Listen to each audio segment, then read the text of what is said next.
امریکہ نے ایران کو اپنا آخری الٹیمیٹم دے دیا۔ ہاں ناظرین، امریکہ نے ایران کو آخری الٹیمیٹم دے دیا، کہا کہ پوری تہذیب ختم ہو سکتی ہے اور جنگ اس وقت خطرناک مرحلے میں داخل ہو چکی ہے۔ السلام علیکم ناظرین، اگر آپ میرے چینل پہ نئے ہیں تو میرے چینل کو سبسکرائب ضرور کر دیں۔ تو چلتے ہیں اپنے مین موضوع کی طرف۔ امریکی صدر ڈونلڈ ٹرمپ نے ایران کو منگل کی رات 8 بجے، یعنی ان کے ہاں ہمارے جب صبح 5 بجیں گے تو ان کے ہاں رات کے 8 بجیں گے، انہوں نے ڈیڈ لائن دی ہے کہ اگر ایران نے ہمارے ساتھ کوئی ڈیل نہ کی اور ابنائے ہرمز کو نہ کھولا تو وہ ایران پر قیامت ڈھا دیں گے۔ ایران پر مکمل طور پر جو ہر چیز ہے وہ ختم کر دی جائے گی ایران کی، جبکہ ایران کی پوری تہذیب کو ختم کرنے کی دھمکی دی ہے ڈونلڈ ٹرمپ نے۔ ناظرین، یہ دن آج حملے کیے ہیں اسرائیل نے ایران پر، اور یہ جو حال دیکھ رہے ہیں نا آپ تباہی کا،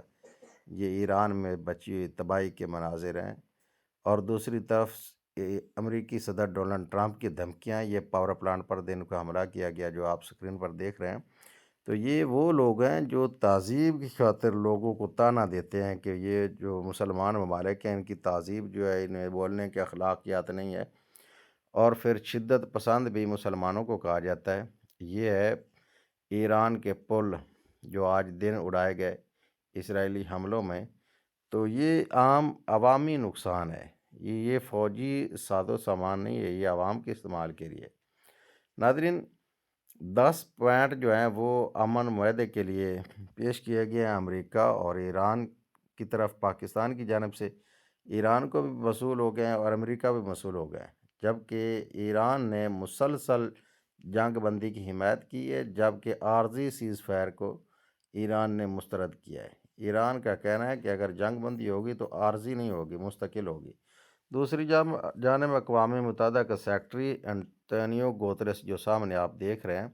اس نے حالیہ جو صورتحال اس پر بڑی گہری تشویش کا اظہار کیا ہے اور کہا ہے کہ یہ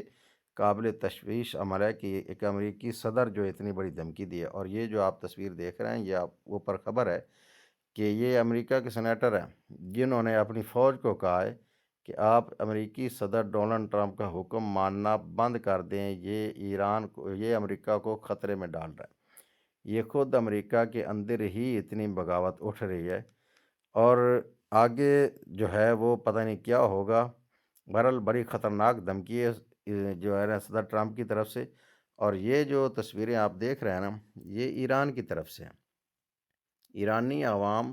اپنے جو پاور پلانٹ ہیں، جو بجلی کے ان کے گھر ہیں، پیچھے آپ دیکھ رہے ہیں بڑے بڑے پول بجلی کے، ان کے آس پاس چین بنا کر کھڑی ہو گئی، ہاتھوں میں ہاتھ ڈال کے۔ یہ بچے بھی ہیں، بوڑھے بھی ہیں، جوان بھی ہیں، عورتیں بھی ہیں کہ آؤ آپ ہمارے پاور پلانٹ ختم کرنا چاہتے ہیں تو آؤ ہمیں بھی ختم کر دو۔ تو اتنی دیدہ دلیری، میں حیران ہوں کہ اتنی دلیری کے ساتھ یہ لوگ موت کو آنکھیں دکھا کر کھڑے ہو گئے۔ اور یہ جو آپ دیکھ رہے ہیں نا کہ چاروں طرف لوگ ہیں، یہ بچے بھی ساتھ ہیں، یہ موت ان کو پتہ ہے کہ ایک طرف دھمکی بھی آ گئی کہ ہمیں حملہ کر دیں گے، تو یہ بغیر کسی ڈر کے، بغیر کسی ہچکچاہٹ کے، اپنے نظام کو بچانے کے لیے، اپنے ملک کے اثاثے بچانے کے لیے یہ لوگ موت کے منہ میں چلے گئے ہیں اور بے خوف ہو کر چلے گئے۔ تو ناظرین، اسی صورت میں آج جو ہے عالمی منڈی میں تیل جو ہے وہ بھی فی بیرل جو ہے وہ 114-15 ڈالر فی بیرل تک پہنچ گیا، جس کی وجہ سے پوری دنیا میں مہنگائی کا ایک طوفان آئے گا جو ہمارے یہاں ملک پاکستان میں بھی آئے گا، اور اس کو جو ہے امریکی صدر ڈونلڈ ٹرمپ کی پالیسیوں کی وجہ سے بھگتنا پڑے گا عوام کو، اور پوری دنیا کو بھگتنا پڑے گا۔ اور پوری امریکی پورے ملک میں جو ہے وہ عوام اب نفرت کرنے لگی ہے اس صدر سے جو کہ امن کے نام پہ آتے ہیں اور وہ قتل و غارت کرتے ہیں۔ تو ناظرین، اگر آپ کو یہ ویڈیو پسند آئے تو ویڈیو کو لائک اور شیئر ضرور کریں اور چینل کو سبسکرائب کر دیں۔ السلام علیکم ورحمۃ اللہ۔